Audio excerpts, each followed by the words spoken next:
Good morning, everybody. It's a chilly morning in northeast Indiana, and but I've got my coffee. You may be able to hear the heater running in the background.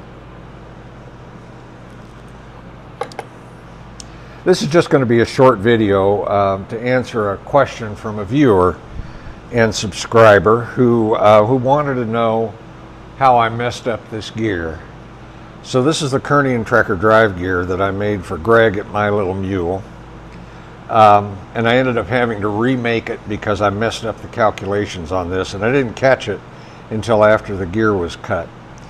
And the question that I got was, well, what mistake did you make? And I didn't really share the math on that, so I'm going to do that now.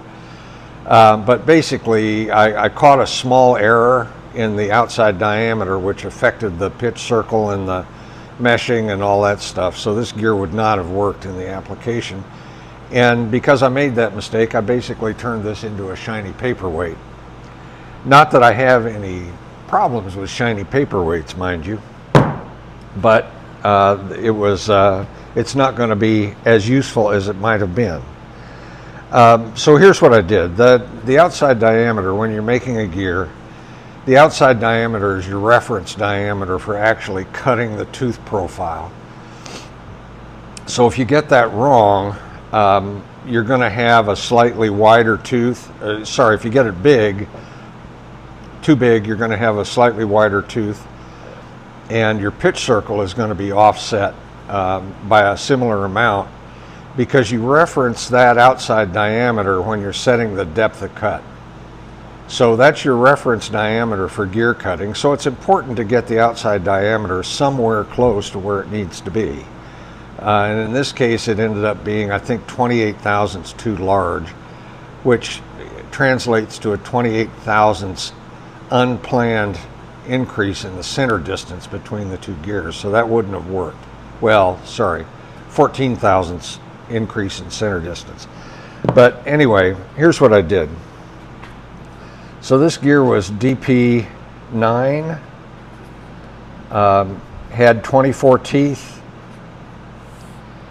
and the way you do the calculation for the pitch diameter on a helical gear is it's n, the tooth count, over the diametral pitch times the cosine of the helix angle, which I'm calling beta because I used to be an engineer, and beta is always the angle, and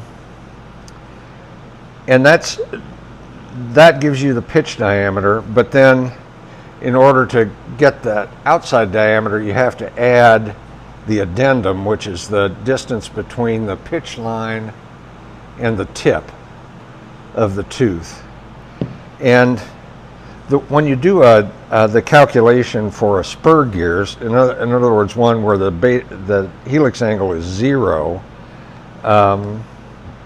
it's still the same equation, but when beta equals 0, the cosine is equal to 1,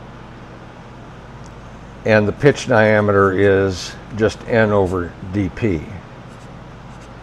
Now, when you calculate the outer diameter for a spur gear, it's a simple calculation. PD equals n plus 2 over dp. And that's because that is the same as n over dp plus 2 times 1 over dp,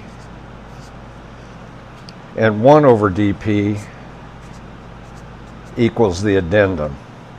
So you got one addendum on one side, one addendum on the other side that have to be added to the pitch diameter in order to calculate the outside diameter. So this is the equation that people are familiar with, and the mistake I made was I said, okay, that should be outside diameter, O rather than a D. I said, look, let's just cut to the chase here and do it this way.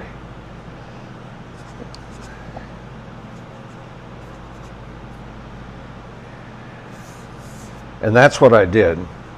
And the mistake that I made there is that while the pitch diameter of the gear depends on the helix angle, as the helix angle gets steeper, this number gets bigger. The addendum is just 1 over the dp. That doesn't change no matter the helix angle. So this correction, I applied this correction, the cosine beta correction, to the +2 as well as the n. Now the correct equation is, it's n over dp cosine beta plus 2 times the addendum. That's the correct equation. And the addendum is, so this part here is 2 times 1 over the dp. And in this case, you know, n is 24 and 2 is 2, so the error was relatively small, but it was about 28 thousandths on the diameter, which, as I said, would have put these teeth into hard contact with the mating gear if the center distance was fixed. So that just isn't going to work in this application. So anyway, don't do that. Do that, and it should come out right. This is Tom from the Rabbit Hole signing off and saying thanks for watching. Please feel free to hit like and subscribe, and click the little bell if you'd like to be notified of future videos.